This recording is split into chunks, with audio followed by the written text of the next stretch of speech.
Alrighty, welcome. Um, hopefully, hopefully this is all working. Um, I did made some changes in how things are working here, so hopefully it's going to work better.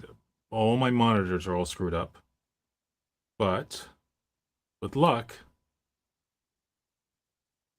my connection is not going to show. I've just done like, I don't know, 5, 6 tests for, dude, a good 30 minutes, 40 minutes of trying out different things, running it for, 10 minutes at a time. And it was always perfect, perfect connection. Everything was streaming just perfectly. And now, as soon as I set it from unlisted to public, stream's bitrate is lower than the recommended bitrate. Damn it. Not really sure what just happened there. So frustrating. Okay, we're back to excellent. We'll see if it drops again, but it should be a little bit clearer. And we shouldn't have that awful purple bar around the edges. And I should be able to share my screen, and it should be sharper than the last few times. So a lot of pluses, and maybe 1 or 2 minuses.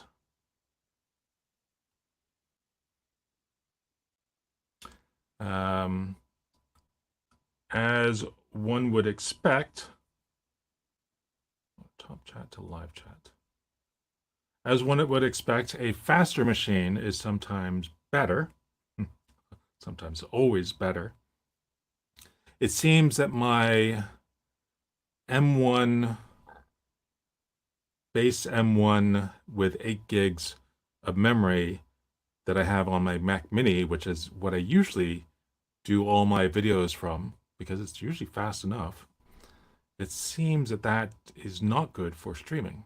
And I don't know why I didn't try the, experiment with this before, but I just kind of unplugged everything from that machine and plugged it into my MacBook Pro, which is still an M1, but it's an M1 Pro, M1 Max? No, Pro, M1 Max, whatever the better chip is for the M1. But with 64 gigs of memory. And that seems to be, let me know if you can't hear me or you can't see me. Seeing me would be a problem. And if you can't hear me, then you can't hear me say, tell me if you can't hear me. Oh no, it's lower than the recommended bitrate. It was perfect for I want to say like an hour of trying this thing. And then, yeah, as soon as I start, frustrating. Any questions? Hey, Matt from Real Fox. Cool. Is that how you would pronounce that? Real? I think so. Real, yeah. Real. How are you doing? Anything I can help you with?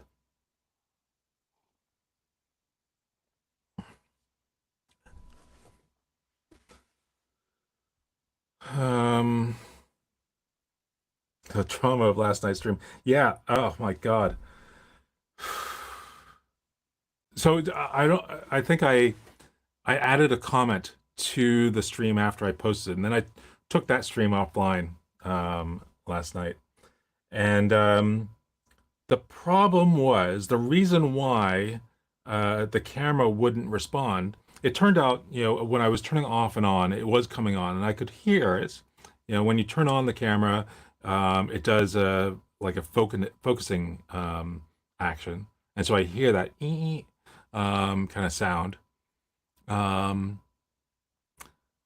But it's behind there's a teleprompter here, and usually when I do my kind of more polished videos, I'm talking I'm reading the script right there, and I am just reading from the script. Um, and so the camera's behind that, so I can't really see the display on the camera, and plus it's quite a distance away. But I finally was able to flip out the display so I could take a look at what's going on, and there was a little dialogue on there, and that dialogue said, "Set the time zone." Like, what? I've turned this thing off and on, hundreds of times. Basically, every few days, I remember, oh, I should probably turn that thing off. I just turn it off and I turn back on, and it's just fine. But last night, for some reason, it wanted me to confirm that I'm in the LA time zone, LA, Vancouver, whatever time zone, and it wouldn't connect until I said yes. And then I did that, and there's been no firmware update recently. It's just bizarre. I finally clicked OK, and boom, there comes my camera back. Frustrating. Oh my God, it is warm in here. I'm gonna take my pants legs off.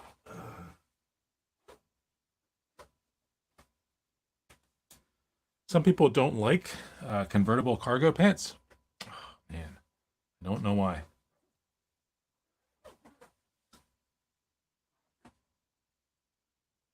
I even once on a flight from San Francisco, or actually probably San Jose, to Seattle, pretty recently, like 3 months ago, 4 months ago. Oh no, it would have been when I was still at Olama. So about 7 months ago, I'm wearing my cargo pants, and the I was about to say stewardess, the flight attendant said, "Those are nice pants. Where'd you get them?" Like seriously, like in a not a a joking kind of way. So cargo pants. AI is good. AI is God. AI is God. Okay, sure. I'm sure some people might be offended by that kind of thing, but well, I'm good with that. I don't want to bust in with Olama questions. Why not? I think that's what most people, a lot of people are probably here for. Don't know if you're in the mood for answering or want to chill. I'm always in the mood for answering. Come on. You got to know me by now. This is what I live for, answering questions.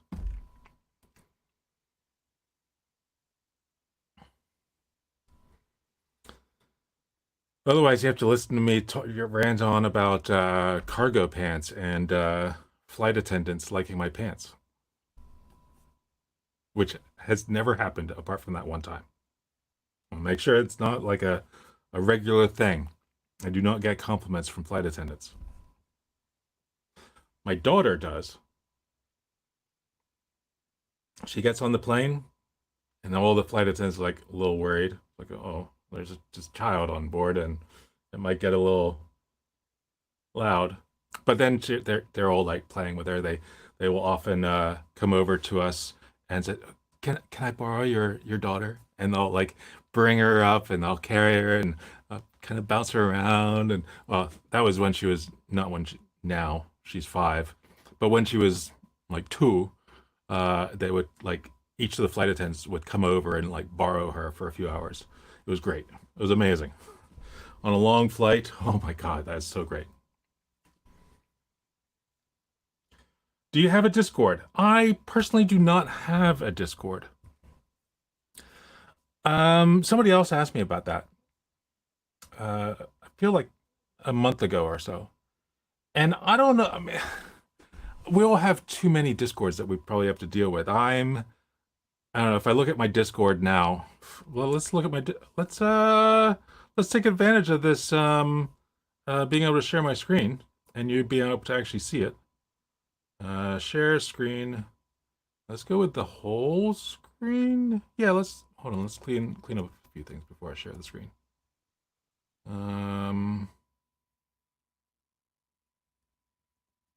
Okay, close beeper. Okay, so I'm gonna go with the entire screen. That one. Share. All right, Inception. What was I was going to go into Discord. And my let's get out of personal messages. I have so many Discords that I'm a part of. I mean, look at all this stuff. And some of these are actually, oh no, that's an expanded folder. I go into, there's the Olama one that I go into. Did somebody, okay. Um, and I mean, most of these I never go into. I go into the Riverside one to complain about why some things don't work the way I want them to work. I guess I went into the Bazaar Friends and Family when there's a new game that's coming out. So that was pretty cool. I've gone into Misty to look for new releases. Still waiting for a new release there. But I mean, I'm in so many of these rooms I never go into. Rivet was it was interesting when I was playing around with creating a Rivet plugin, but I never actually did anything with that. And Llama Index, what else is here? Fixie AI. I went to some event in Seattle by Fixie. Pygmalion AI. I haven't been in there, and I should probably remove it. Latent Space. That's what's the guy's name? Can't remember what his name is that runs that. Midjourney, because I mean it's Midjourney. That's where a lot of my thumbnails came from for a long time. Matthew Berman's Discord. What else? LM Studio, Bloke, every DevOps and Docker Talk, Techno Tim. I mean, most of these, I haven't. I guess I go into this Final Cut one by Final Cut Pro just because I subscribe to his Patreon. But there's so many of these that I mean, I haven't been in this one, or I mean, so many of these things. And so if I add a Discord, is it just going to be another Discord that people lose? That's my question. Let's see. Can I maximize this? How do I maximize that? Let's go bigger. How do I go smaller on that one? There we go. And oh yeah, let's go to here. Does that answer the question? So if there's a real interest in creating a Discord, I could, but I feel like it's just another Discord that nobody really wants to see. At least that's what I'm concerned. I don't want to, actually, let's stop sharing because I'm not sharing my screen. Stop sharing. Yeah.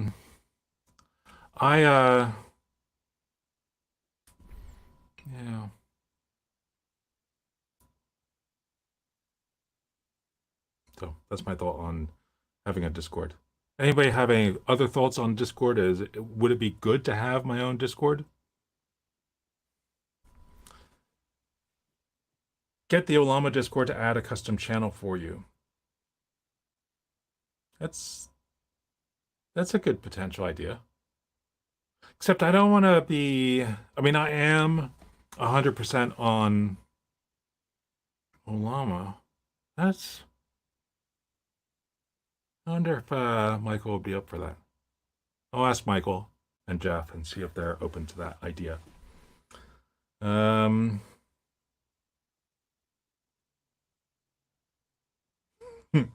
People on Discord suck. Some people do. Yeah. I want to prove AI is God. Okay. Or I am God, one or the other. Okay. I joined that. You joined the special channel on the Olama Discord. When the Olama Discord used to be a single channel, and then they added the help section, which is like I feel like I'm the team resisted adding any channels for a long time. They added announcements and they removed the highs, um, but I think um, I feel like kind of regretted the idea of adding additional channels just because it became a mess and there's so many of those help threads that just get forgotten, and I'm not really sure it's any better than it was before. I mean, I don't agree. I find the I don't ah oh no, you don't agree. Don't agree with what? Oh, Jake, what's up? Come here. Come on. Come on, Jake. Where are you? Come on. Jade. Okay, bye-bye. Oops. Wanna come in here? Jade, come on. Come on. Come on. Come on, come on, come on. Come on. Good girl. Okay, you don't agree with what? That's to just passing by. Okay, someone should listen to my schizophrenic AI ideas. If I'm pushed away, I will spread them to people you don't want me to spread them to. Great, spread them. I don't know what the idea is. Now, I hope you're not. There was someone. Well, maybe I shouldn't say anything in case you're that person. There was somebody who was very eager to reach out to me personally, and then wanted to share an idea with me, but didn't actually share the idea with me, and wanted my advice on how to share the idea. And I basically said, find people you trust and share the idea with a lot of people. You're going to get a lot of people that say that's stupid, and you're going to get some people that say, oh, that's great. And if you get a good mixture of people that say that's stupid or that's great, then maybe it's a pretty good idea. Um, and and then Google announced some, like, a few days later. Google announced some, I don't know, a competition or something, and this person came back, said, "You told me to share the idea.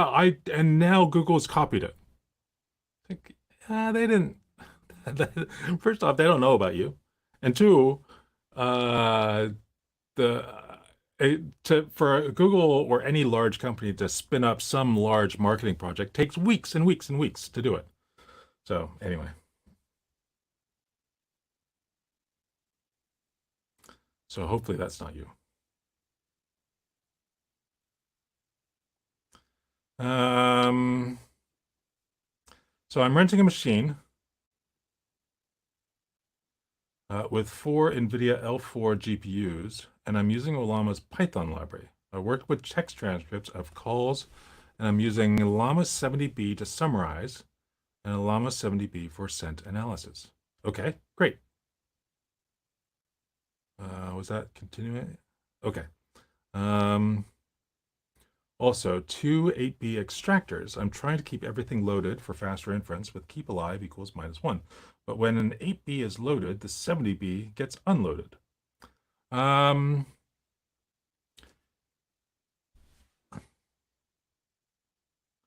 Yeah. Right. Yeah, if there's not enough memory and you try to load a new model that is that needs the memory, it's going to unload it. Despite, I mean, the alternative is just not load the other one. But that's the most recent request. So you wanted to load that other one. So it has to give somewhere. There's a lot more that can be done around the, being able to load multiple models. Right now, it's, there should be some way to say, load multiple models, But if this is one of the models, that's a priority. Keep that in memory all the time. And any other models, if there's not enough room, great, don't load it. There isn't that kind of prioritization available.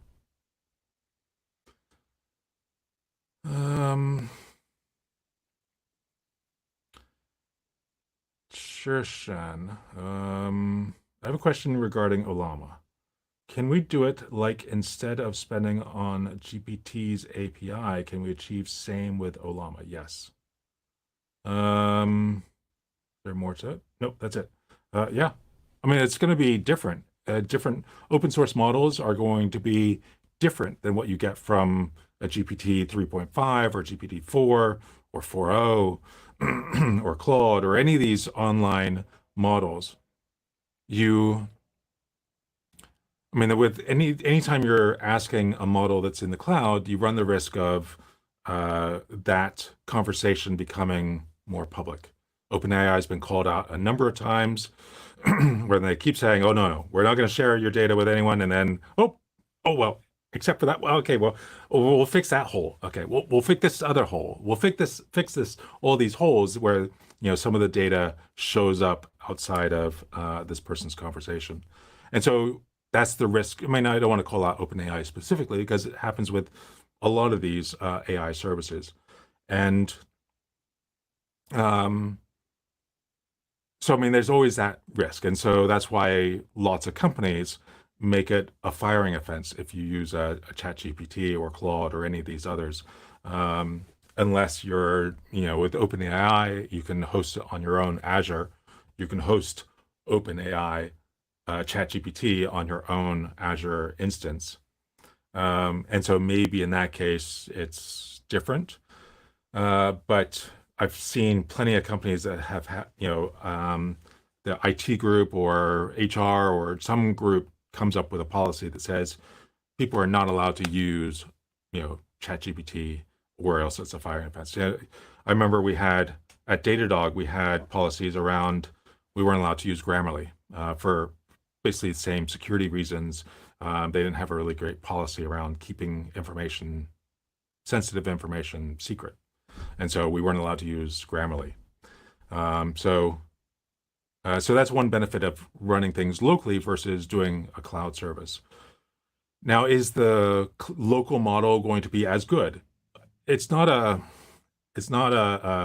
which one is better or worse, but sometimes it performs better locally. Sometimes it performs better in the cloud. It depends on the question. It depends on the prompt. It depends on so much. And it's really hard to say always GPT-4 or GPT-3.5 is better always. It's not. It depends on the model, the local model that you're running. If you have the memory, you have the GPU to be able to support it, then you can have a really good experience with local models as well. But it all depends. Okay, so that was a question from Shershan. What was that? Okay. Are you aware of Mother Brain from Metroid? No. I think Metroid's a game. But that's all I know. That's what I'm trying to create. Okay. Also, okay. I don't agree that Discord is simply for nonsensical conversation. I only got on Discord to use things like the Obsidian channels. Yeah. Yeah. The Discord channels there are some Discord channels that I belong to that I get a lot of value out of. The Olama one, I get a lot of value out of that. The same with Slack. There's a Slack room for Audio Design Desk and a Slack room for, all these other things that I get a lot of value out of. So I think that's true. But it's also true that there's a lot of these channels, and which one do you focus on? I'd love to think that, my channel is so important that you'd want to get valuable information out of whatever I create for my community. But I don't want to think that I don't want to create more mess in your life and my life. There's enough messages that I forget to, or I miss. Like even on LinkedIn, I mean, some people will say, LinkedIn's gone to crap, but uh, that people will message me on LinkedIn and I will get it 4 months later. So, uh, yeah. Okay. Let's go. I don't agree. Okay. I guess that means there's not enough memory to keep both loaded. Okay, yeah, yeah, we went through that. I mentioned Metroid for a reason. Okay. I don't want to share it all. You don't understand. Okay. You didn't tell me anything to understand. Um,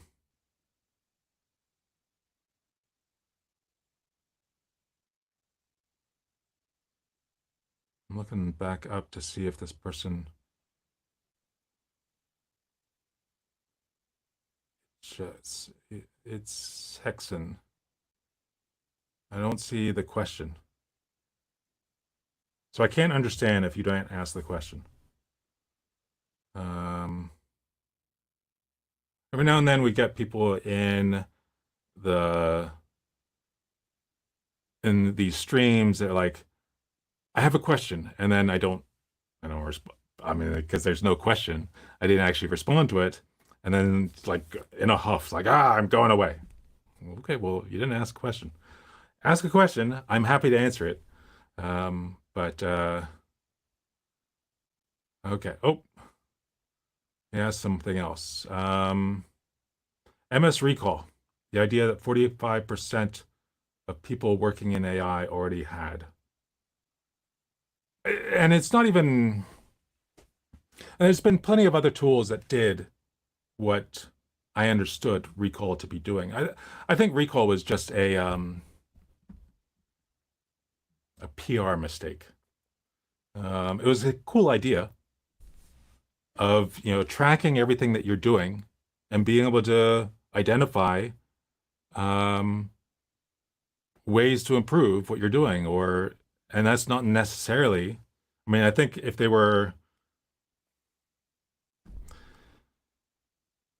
being done by companies that I could not put any trust in, like say Google, or which is strange because their whole tagline was "Don't be evil." But and I know some people don't like who Microsoft is. Having worked at Microsoft for 5 years, I know that Microsoft is some of the brightest people who care the most deeply about the success of all their customers. And so I would trust Microsoft to do the right thing in that case. But I think it was just bad PR the way they released that. Um, but I've had other tools that basically did the base, snapshot of or video recording of everything I did for the day, and I'd be able to go through the whole video. And actually, it created a library of all these videos, and then start purging after, say, a week or 2 weeks.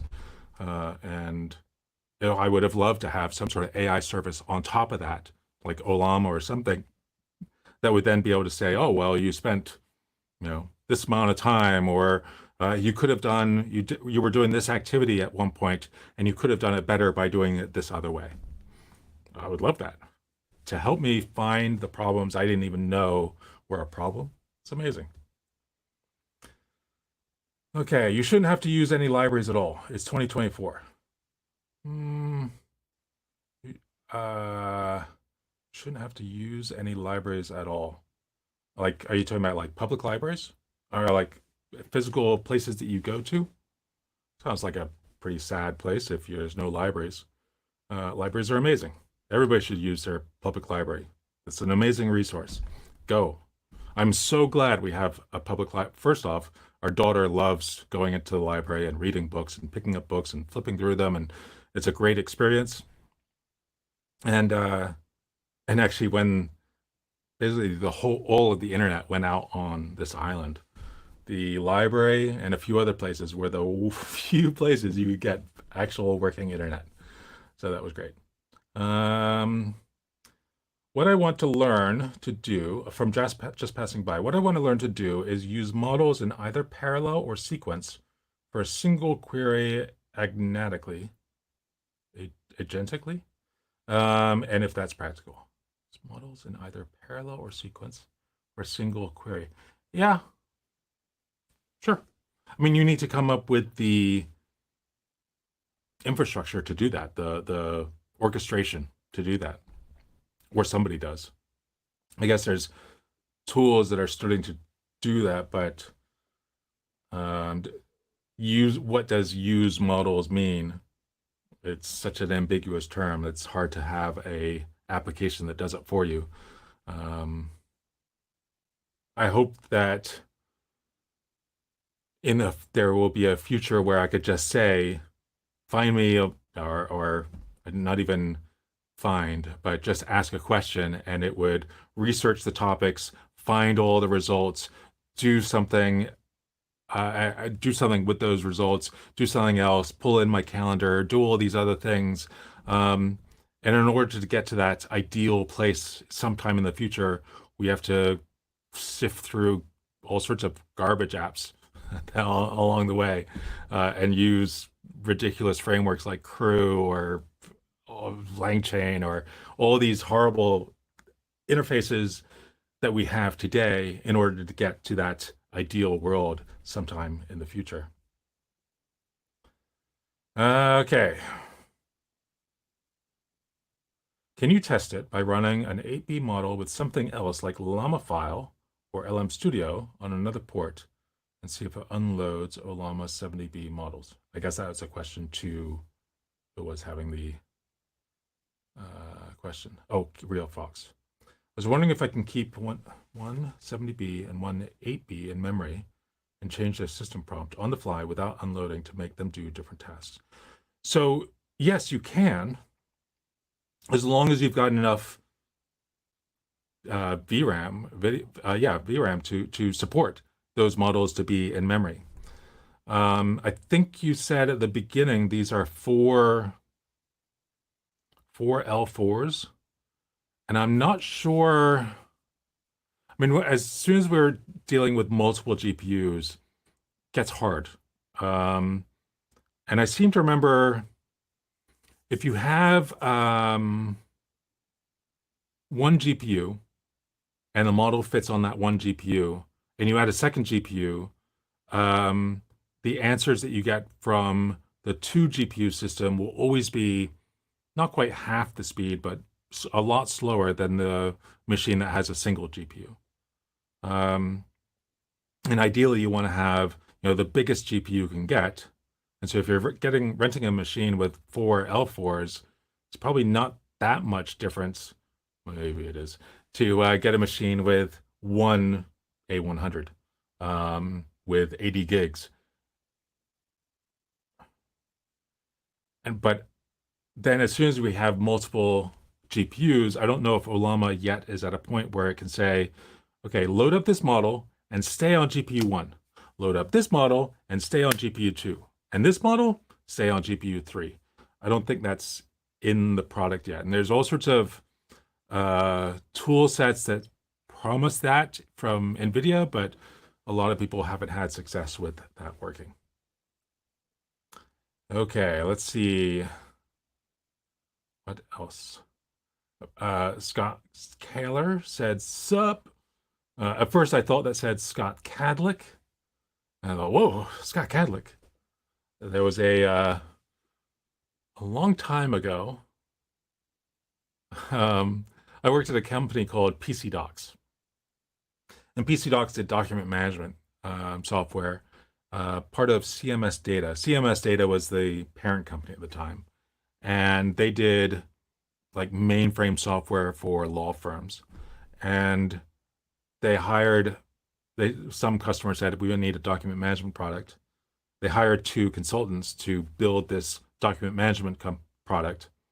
And that was what created PC Docs. And those two consultants didn't like the deal they got from PC Docs. Like, well, hey, you just took our product and sold it because that was the deal. And so they left and created PC Docs's main competitor. Um, God, what was that called? Soros, I think it was called. Um, and then so I worked there, and Scott Cadlick was the president of the company. Um, and at some point, I'll tell you the Uniball story, the Uniball bet, which is hilarious. Okay. How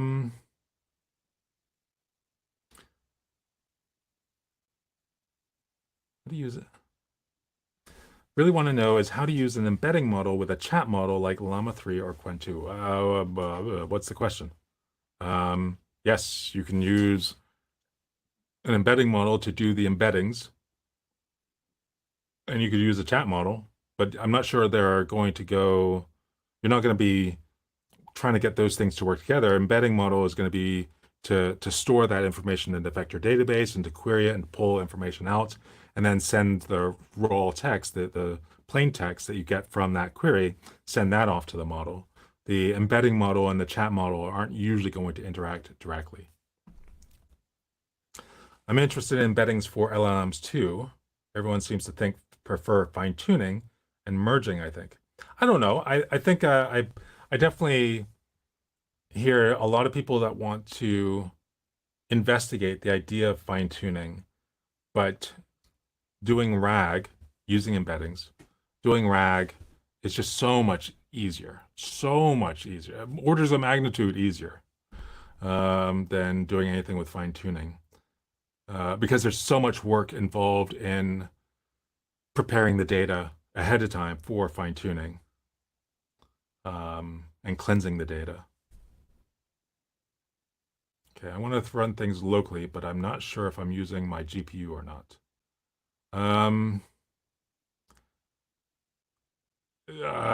There's usually going to be, depending on the OS, there's going to be some sort of thing that says if your GPU is being used, and when you load up the model, nothing in the GPU is actually being used. And then you ask a question, and for the first portion of that process, your GPU isn't really being used for that either, for the encoding and the process of like taking the original query and starting to add it to the model. And it's not until the model starts generating the output, that's where the GPU is being used. And so hopefully in your kind of system manager tool, you'll be able to see, oh, it's using 80% of the GPU or 30% or whatever it is. It might not use, even with a huge model, it might not use all the GPU, depending on how complex the query was. In Ollama, you can do Ollama, once you've got a model running and you ask a question, you can do Ollama PS, and it'll show you how much of it is in the GPU. Yeah. Okay, Shirsha. We are a small startup, and currently we're using GPT API. Our app is web app. Should we host the open source model or continue using GPT? What are your thoughts on that story where Google AI engineers said they develop general AI? What are my thoughts on anything that comes out of Google's out of Google? Basically, it's all until they prove it with something actually with something that people can actually use and prove. Don't believe anything that Google says, because every announcement that Google has made, it turns out, oh well, you said the model was going to be amazing and so much better than everything else out there, and then people start playing with it. It's like, not really that good. So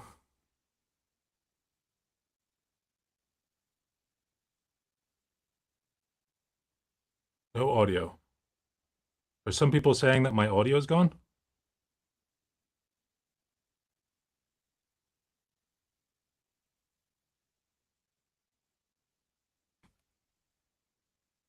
Am I just speaking to the wind and nobody's hearing me?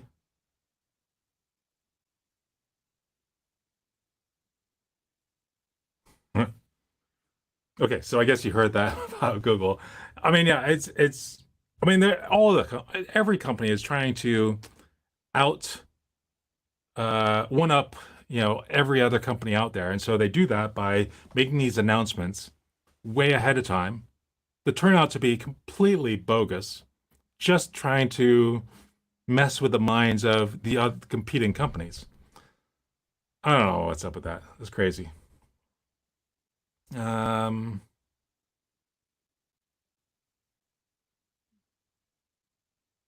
where am I? Oh, then general AI, I assume you mean AGI, which is artificial general intelligence, which people keep saying, "Oh yeah, there's going to be AGI is out like in this month or next month." They're like, yeah, whatever. Uh, I, I doubt it. Um,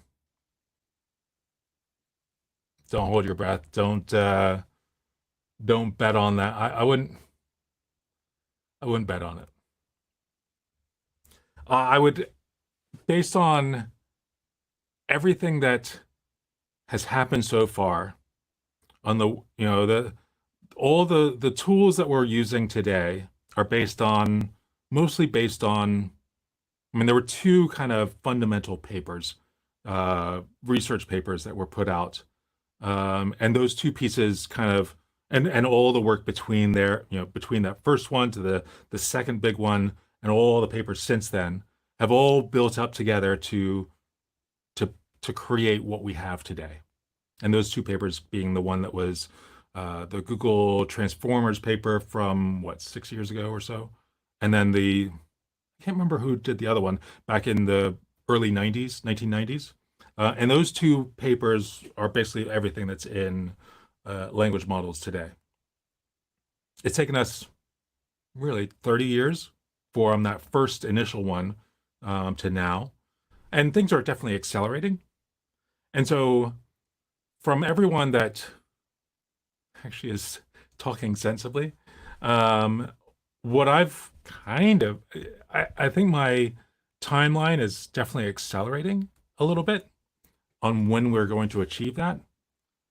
And so now it seems that, if it maybe it'll happen within by, I don't know, let's say, what year is it? 2024, I don't know, 2040, 2045, 2050, that kind of time frame is when we'll see AGI. But then the definition of what is AGI keeps changing.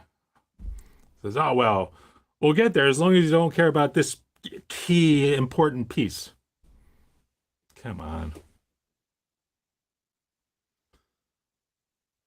Now, if I put on a Starfleet uniform, will I answer differently because I can make stuff up?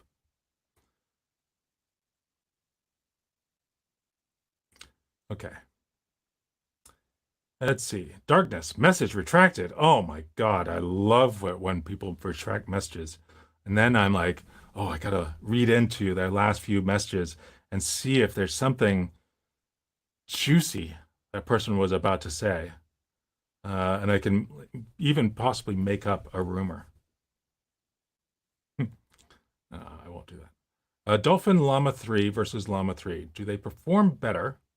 Should I use the Dolphin models more? You really have to try these things yourself. There's no, there are these benchmarks or leaderboards that are out there.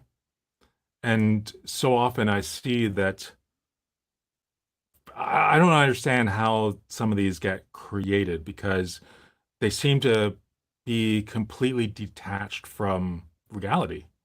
And some models that they say perform so much better actually performed far worse. And I- I've ne one thing I've said um from for the last year and a half, don't believe the benchmarks. You try these things out yourself, play around with them yourselves, take your questions. What are the things you're most likely to be asking of these models and ask all the different models? There's no way for me or for anyone else to tell you which model is best for your environment. You really have to do this. Unfortunately, you still have to do all the work, a lot of work yourself to figure out which is the best model for whatever use case you've got. Okay. Sorry for a very basic question. I love basic questions because basic questions allow me to feel really smart versus really hard questions when I have to say, I don't know. Okay, so I wrote some AppleScript and PHP to monitor what I'm working on or who I'm working with for who I'm working for every 5 minutes. Automated invoicing. Okay. Here's the question. Wait. Wait. Oh, okay. I mixed up questions. Sorry for a basic question. I am truly beginner. I don't know where to start. Shall I start with open source LLMs or better to start from scratch? Oh, are you suggesting creating an LLM? No. I mean, it's where to start. I mean, it depends on what your experience level is. I would say there's a lot of great free courseware out there.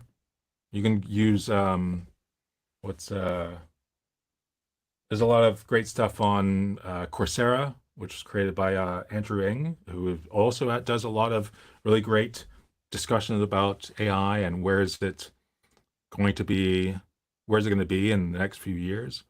I think his stuff is amazing out of Stanford. But then there's also, I mean, I feel like there was the introduction of AI into CS50, which is another great free course. You can do streaming, which is part of Harvard's program, or is it MIT? Oh, I think it's Harvard. Done in it's in a beautiful building, right by Harvard Square. I used to live in Boston, so I know exactly where it was always held. So, I mean, for the beginner, those are probably there's so many great resources. Of course, there's a lot of garbage resources. But it's hard to know where to start. I don't know if you can start somewhere bad. Okay, so darkness. What was the previous message? Oh, interest in embeddings. Wrote some AppleScript and PHP to monitor what I'm working on. Okay. No audio, no audio, audio. I can hear him just fine. Okay. So, okay. So thank you for answering my questions. I have to go to sleep now. No, no sleep till Brooklyn. Please make this stream public so that tomorrow I can see answers to my questions. Thanks you again, sir. Ging. Oh, good night. I was like, what's that? Ging. Good night. Good night makes more sense. Good night, Shersha. Yes, I was trying to keep Dockerized Olama clients, each seeing different GPUs out of the L4 to manage resource and have models loaded. Yeah, that makes sense. Saying this model must be GPU 0. Yeah.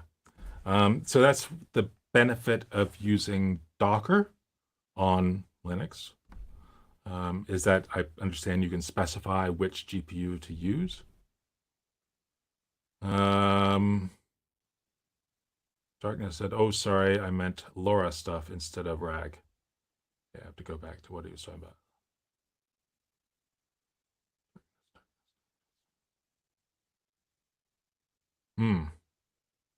Okay.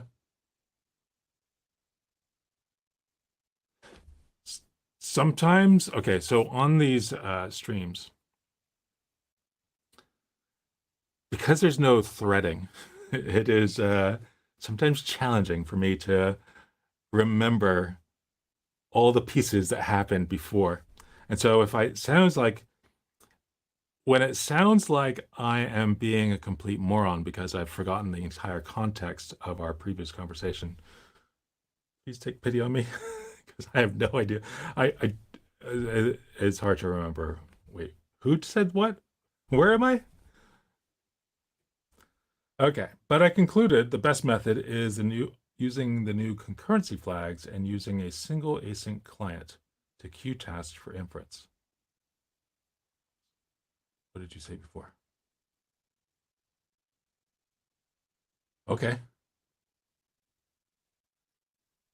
Ah, we're talking about that one. Okay.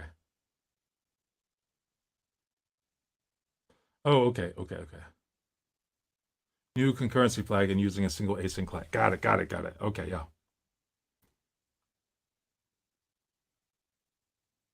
I'm using WSL. Does Windows or Ubuntu report the most correctly? I don't know. I don't know who I mean, I think on um if you're using an NVIDIA GPU, my understanding is that they've got kind of a their own version, NTOP or NVTOP or something like that, that does really good reporting of how is the GPU being used. AMD and Intel, they haven't, I don't know if they have the similar type of tool. Typically, they don't invest as much into software, which is why it took a long time for Olama to come out on those different GPUs. Uh, Frank Schwartz, you're good. Me? Little me? Little. I got a little stored knowledge here, but you're good. Let's just hold on. Let's stay on that point for a little bit. I'm good. Oh, you're saying my audio is good. I was uh I was excited that you're saying that I'm good, but it's just my audio is good. Okay, whatever. Yo, I hear you fine. It's audible.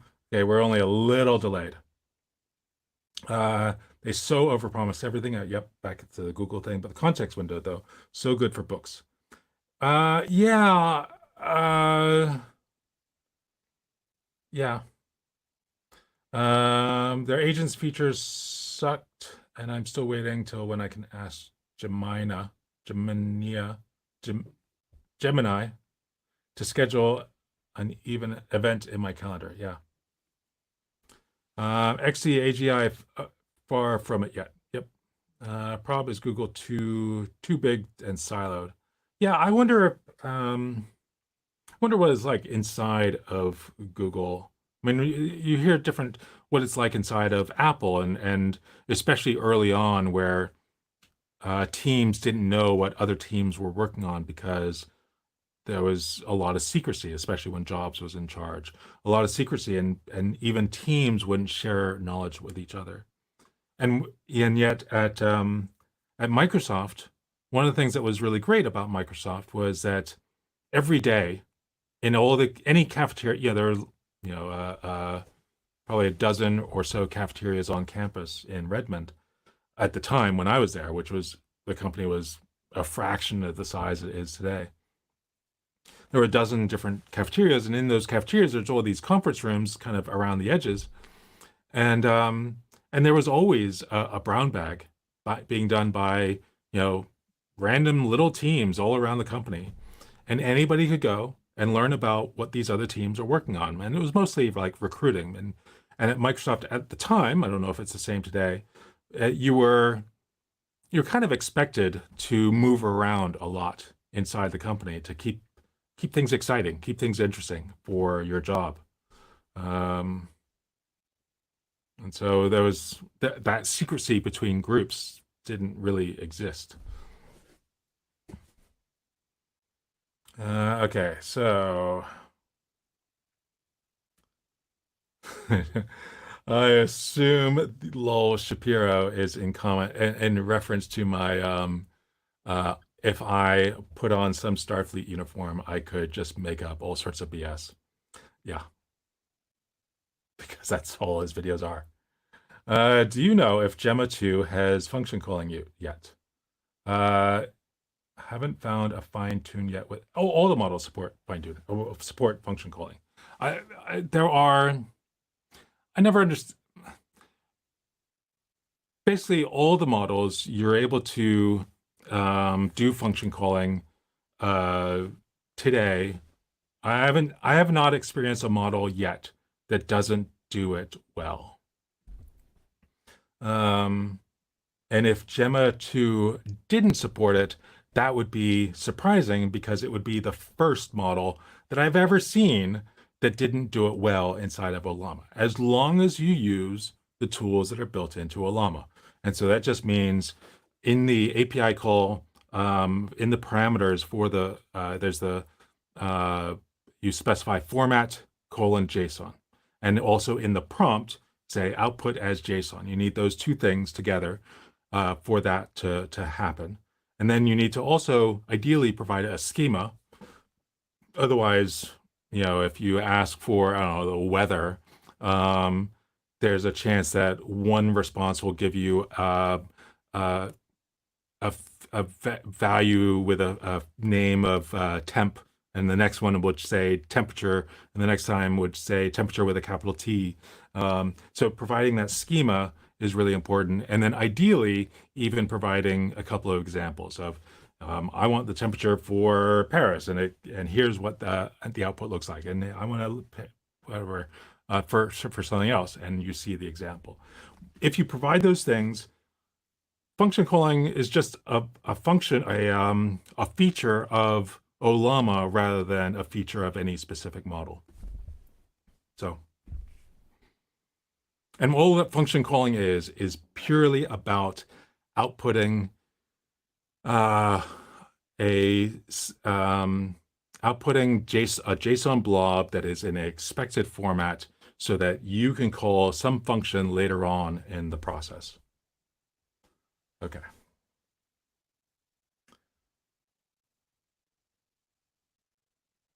Okay, where am I so far? Bill Fox. Hinton. Okay. I saw somebody say, oh yeah. Okay, so I typed Olama run Llama 3 latest, then Olama PS, and it didn't work. Olama PS didn't respond with anything, or it gave it some sort of error. If so, then you haven't updated Olama in at least 2 or 3 versions, 4 versions. So update Olama.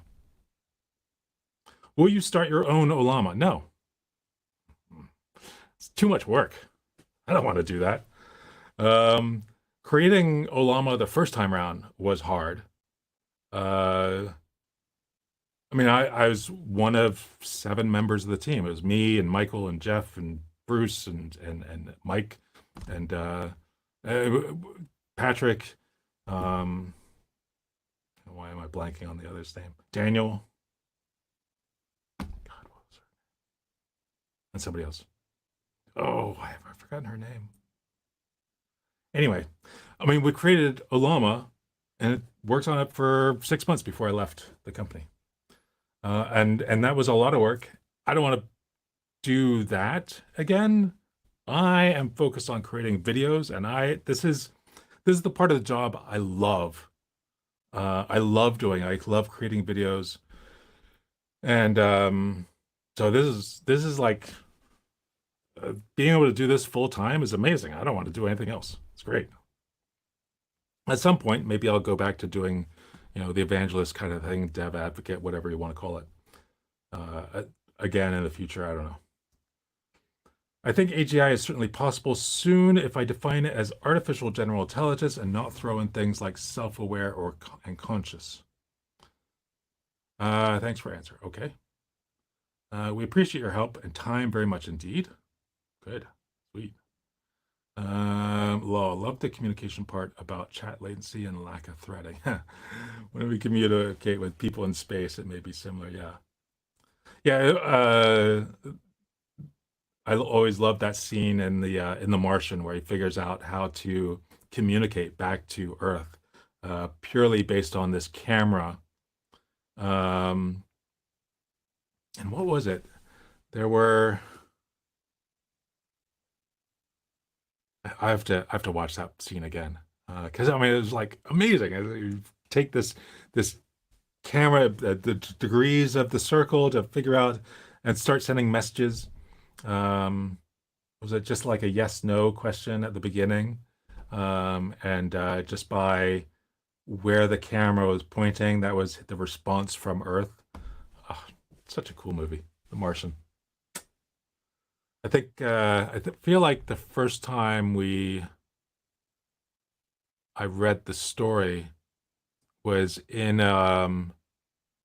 we were driving somewhere. I think it was one of the drives that when I lived in Boston for I lived in Boston for a number of years. After I moved from Amsterdam, I lived in Amsterdam for about 10 years. Then I moved to Boston, met my wife, met my girlfriend who became my wife. And one of the trips that we did from Boston to Detroit, it was a long drive, like 15, 16 hours. We basically just read The Martian. Uh, Whoever was driving would listen and the other person was reading. Such a great movie. That and what was the other one we did? World War Z. Good stuff. Okay. Thanks for answer. Lol, love I think the Olama PS command crashed my PC. If your PC crashed, it probably wasn't Olama PS. It must have been something else that's going on. I mean, it's such a minimal impact on the hardware. Okay, I'm working as associate software developer. I'm using Llama 3 to extract data from invoices. Cool. Resumes for ATS system using Llama 3. Is there any other better way of extracting data from invoices? I'd say any OCR product can probably do that. When I used to work at OpenText, I mean, that was something that we did all the time using technology that's 20 years old. So I don't know if extracting data from invoices makes total sense, assuming that invoices are roughly a sort of consistent format. And so I don't know if that's the LLMs are the best way of doing that. It's the cool, new, sexy, new way to do it, sure. But I don't know if it's the best way. It's like there was somebody else who was super excited about how using LLMs to do some sort of OCR, and it was exactly what we were doing with fax machines 20 years ago at OpenText. And so many other eFax is another company that does that. Yeah, faxing was so I used to work for this company originally called Capteris, and then Capteris got acquired by OpenText, which, by the way, had many years earlier acquired PC Docs, which is where I was when I just finished college down in Tallahassee, Florida. But so Capteris got acquired. Where was I going with that? I was about to go into this great story, and then I forgot everything about that. Oh well, I'll have to look at the replay, and I guess that means I'm tired. I was so excited about having a working stream that I had to come on, and maybe I'm tired. In an hour.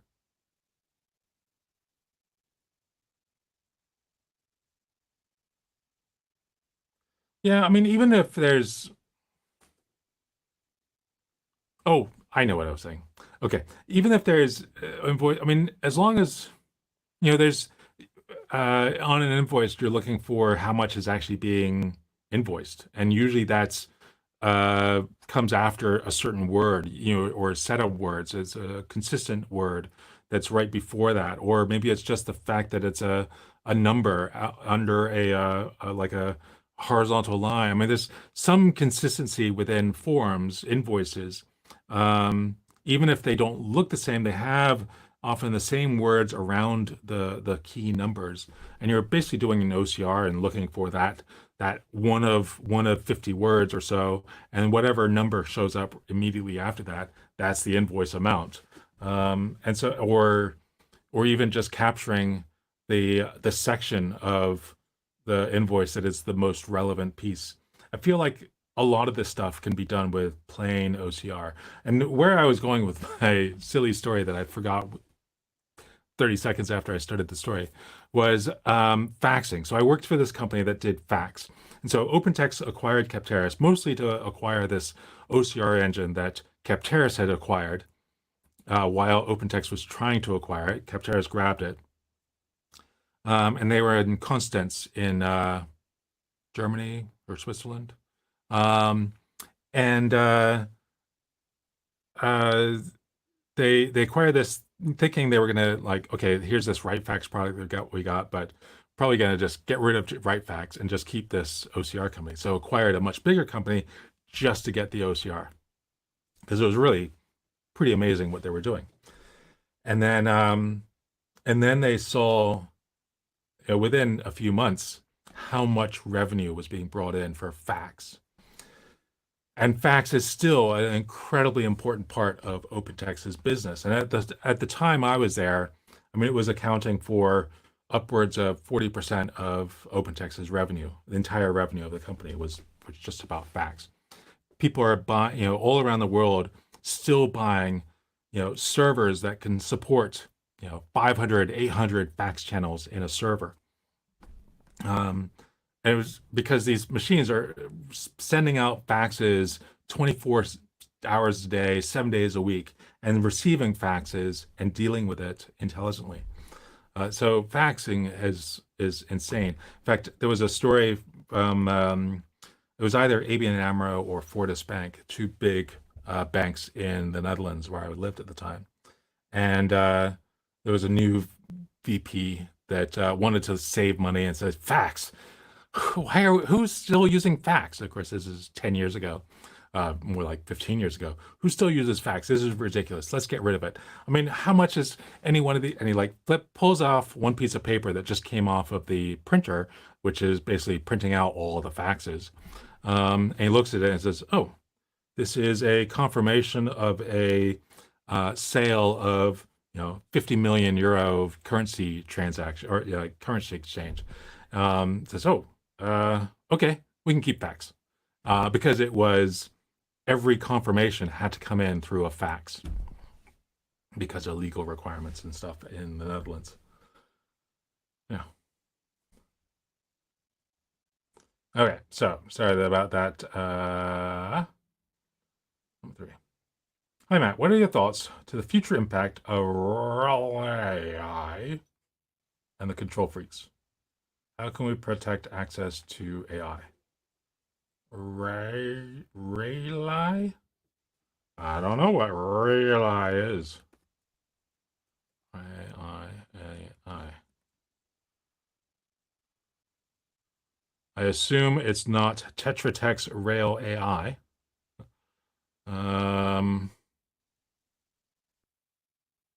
I think I need more information about what you're referring to. Minocracy? What is How can we protect access to AI? Okay, invoice is the one thing. And also I'm using for some more things like resume extraction for ATS and questions bank and more with same API using Llama 3. Didn't find better solution than Llama 3. Great. Yeah, I mean, there's a lot of ways of doing a lot of this stuff. Sometimes you can do it. The benefit of having some sort of more traditional OCR in front is often you can do some of the parts that are taxing for the model using an older way that is just far more efficient. Regulatory AI. Thank you. So let's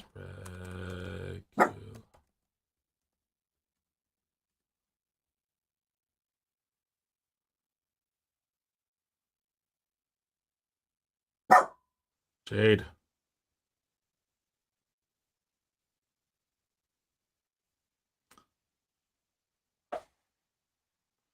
Yeah, I don't know. If is there a specific thing you're referring to? Otherwise, I'm not sure. Hey, Vsauce. Are you suggesting that I look like Vsauce? 1, 2, 3, 4. How would you create a matte LLM as convincingly matte as possible? I don't know. I think I'd always have to be back there. It's kind of hard to deliver this much sass with the answers. I don't know. I think a model would be offended at some of the stupid things I say.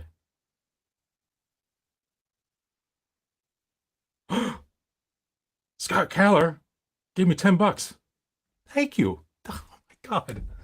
I am always so I'm shocked and I'm excited and I I don't know what to say when people do that. It's so exciting. Um it's so exciting. Let's celebrate their 10th super on a live stream. Your 10th you've given 10 people money? Oh, sounds like we are. Oh, hi. Oh, Sorry, Dave. I could hear you talking. Oh, yeah. I didn't want to mess with your Dream. call. Yeah. What'd you do? Yeah? Yeah. My wife's into it. Oh, yeah? Yeah, she loves it. Did she play? Did she do the whole circular breathing? She's just getting to the circular breathing part.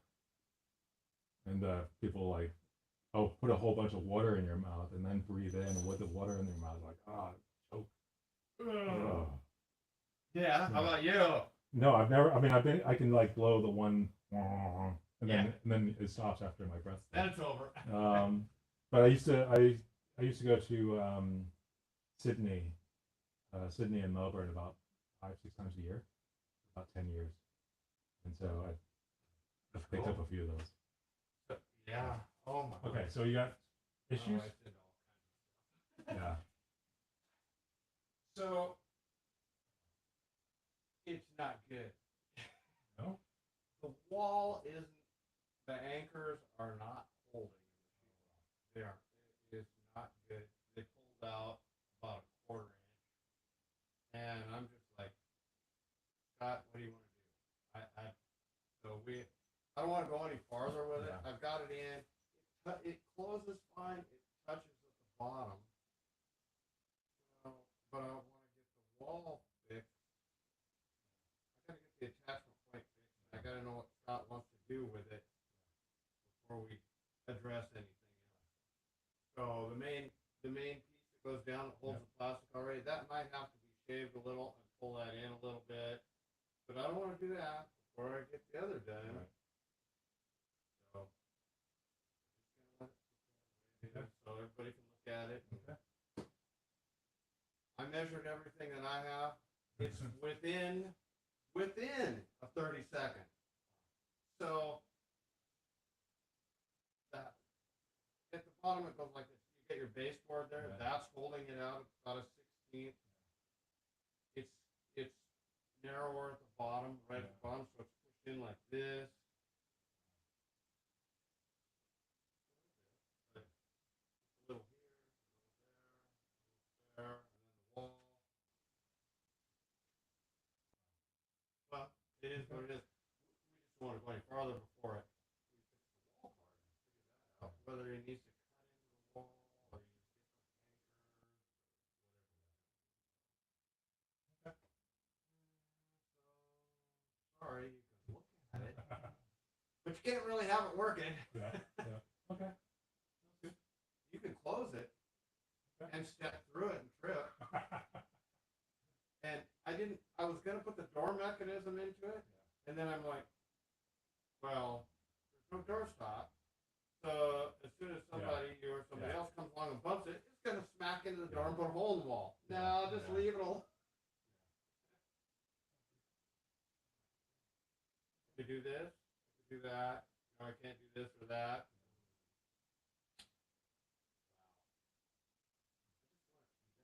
Just like you. Just put it in there and put it in the wall. A couple hours. Be done. Okay. So we're gonna pick up and get out of here. Oh, what's this? What is that?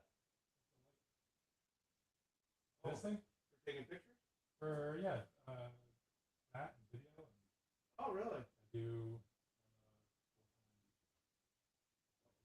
That's what you do now? Oh, really? Oh, And cool. that's kind of what I've done for as a employee at a lot of other companies. Oh, cool. Not quite the level of videos that it's at. Oh, yeah.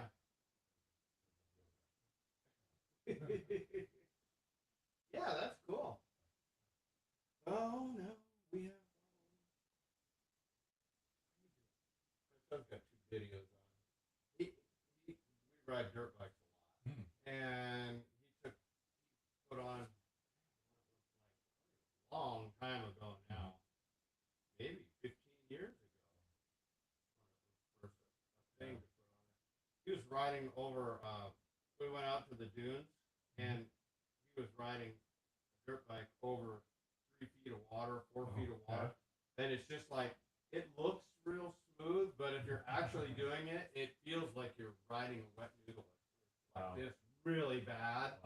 But you hit it, and it goes down into the water, and then the paddle tire for the sand picks it up, and you.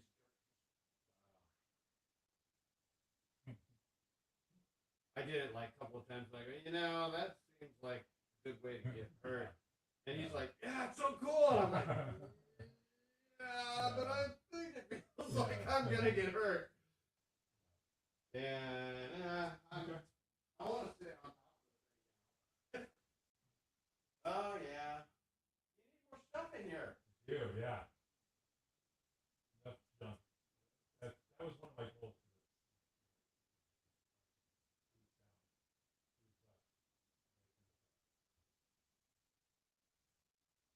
This is a picnic compared to my shop. Mine, I clean it with the overhead crane. Yeah. Oh, everything's too heavy to pick up. I put a big gantry here. Pick it up, drive down, roll it over, and put it on the rack. It's slow.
You still there?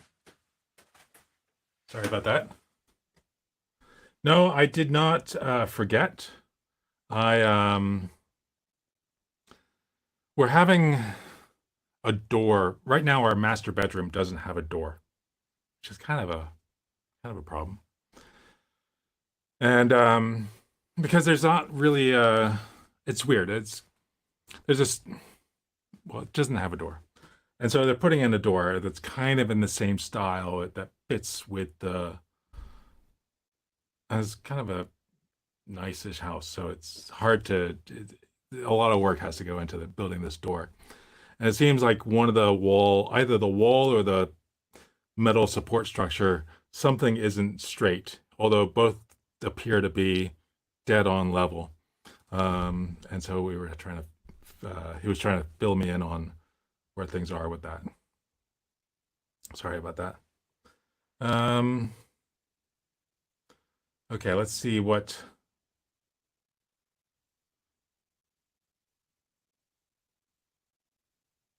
Pretty convinced I can't run two 70Bs with four L4s with 96 gig VRAM in total. I see 12 gigabytes used on each GPU. I guess just one at a time. I guess best I can do is one 70B and 3 8Bs. 3 to 4 8Bs, yeah. One each GPU. I thought Umlama was managing both and doing concurrent operations, but it was probably just unloading one and swapping for the other.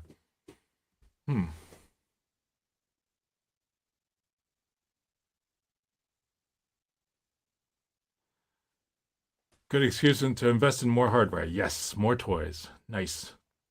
Again, Matt, nice no purple border this time. Yes, it's there is actually a border that's coming on, I think. I think you can kind of see the edges kind of converge a little bit. So that border is black, like the edges of your the window. So let's see.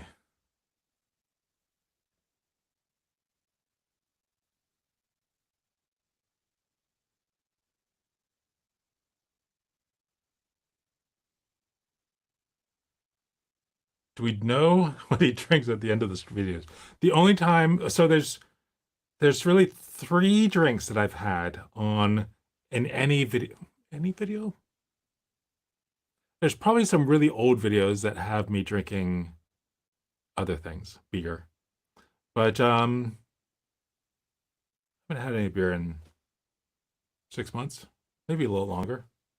But so the only two things I drink are usually there's either this bottle or my Hydrate Spark that is got just water in it. So that's you always just water, still water, not sparkling, or as my daughter likes to say, spicy. But still water, and not the big panda, but just the still water. If you don't know what I mean, look for Stillwater on Disney Plus. I think it is. Is it Disney Plus or no Apple TV? Amazing series. Kind of teaches kids about Zen, Buddhism, and all, it's a beautiful show. It's a beautiful, beautiful show. But so drink a lot of water. Often there is a mug which is probably going to have coffee. We have our coffee a little bit. This is one of those things that it's probably a little stupid, a little over the top. We live in Seattle. Seattle kind of been known to have a lot of coffee. And I live on an island where there's roasters for, I think, Stumptown roasts here, as well as Pegasus and a few other roasters are here on the island. And so I can buy them like 20 minutes after they've been roasted. And there's so many other options all around Seattle. Great stuff off of Whidbey Island and the San Juans. So much great coffee around here. And we get our coffee beans shipped out from Boston, which is also a big coffee culture. I mean, that's where the the Frappuccino comes from Boston, from George Howard. George Howard? Yeah, George Howard. I think that's the guy's name. George Howard. George Howell. George Howell had a coffee chain, and it got acquired by Starbucks. And one of the drinks that they acquired was the Frappuccino. Um, and then George Howell left and created George Howell Coffee in Boston. But that's not where we get our coffee from. We get it from a little place called Little Wolf, which is just to the north of Boston. And yeah, so we get that shipped in every. I get another pound, 1 pound, 2 pound, a 2 pound bag shipped in every 2 weeks. We go through a lot. Okay.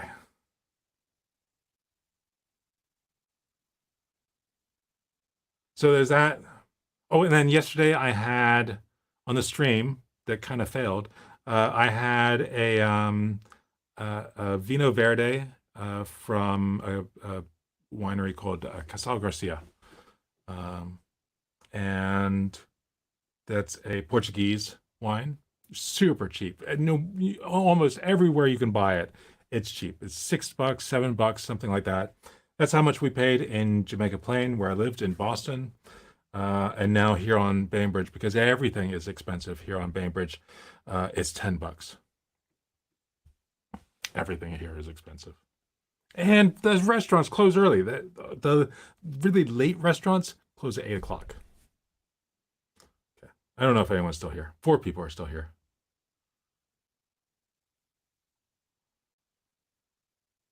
So no, I did not forget the stream, but I had to go. Well, most frontier farms have thousands of GPUs. Consumers have millions.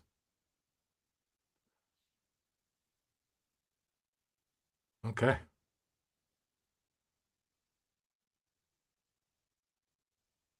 Huh.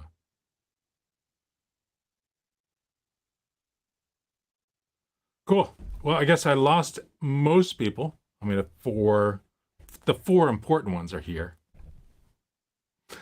But everyone else is gone. And I think it's been what's an hour and a half minus 15 minutes while I had to step away to deal with a construction issue. So I think it might be time. Oh, phew, it's scrolling again. Back from 4 to 6. I was about to say it's time to drop off. No, no, I should go. I should go. What am I gonna do? Um, I need to get some videos done. So thanks everyone for hanging out with me for a little bit.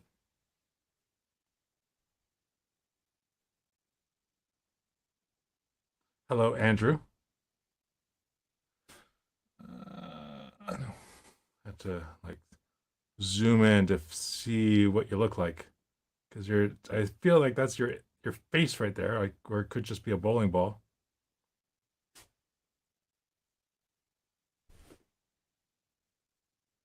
I like to see you live, or like to see you live. I hope you like to see me live, not live. Um. All right, I gotta go. My feet hurt. It's all this standing. I'm using SCAD to make objects. I have no idea what SCAD is. I'm using SCAD. What's SCAD? The University for Creative Careers. That's probably not what you mean. In South Carolina. Oh, Savannah College of Art and Design. That's probably not what you meant. With a SCAD Museum of Art? Or spontaneous coronary artery dissection? That's probably not it. SCAD Research? No. SCAD Fash, Museum of Fashion and Film. I need more details on what SCAD means in this context. Database CAD like code. Open SCAD.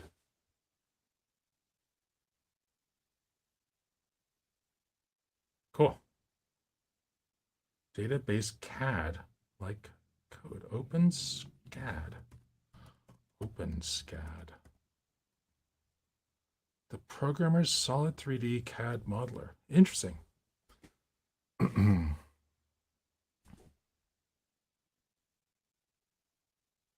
That's pretty cool. I don't know anything about it.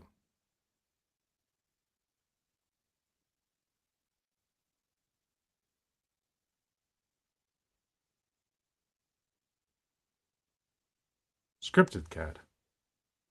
Cool. You can use AI to create the code that creates objects so you can then STL and print. Ah, it's pretty cool. Wow. That's really neat. Huh. That's awesome. I will have to play around with that. I there's a kind of a makerspace that I belong to nearby me, and they've got dozens of printers to use. Um, I need to play around with that. That sounds pretty cool. Thanks. Alrighty. Well, thanks so much for everyone for being here. It's just like making code. Cool. I gotta go. Sit down, make some videos. Thanks so much for being here. Bye.